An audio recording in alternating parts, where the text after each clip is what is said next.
Paano ko natanggal itong growth at trace ni Sir Christian? Itong kanyang profile at kanyang Facebook page ay sabay na naging recommendable. Pindutin mo lang itong review content. Lalabas yung mga violation mo. Open ka lang ng isa at ito'y lalabas. Click mo itong C option sa baba. Sunod dyan, itong remove your warning.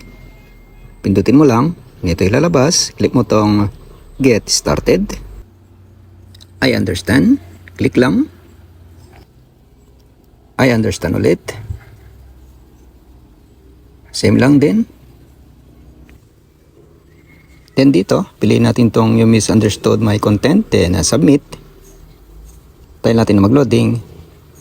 So ayan, green check na, warning remove. Back tayo. Tignan natin yung recommendation tool kung recommended na.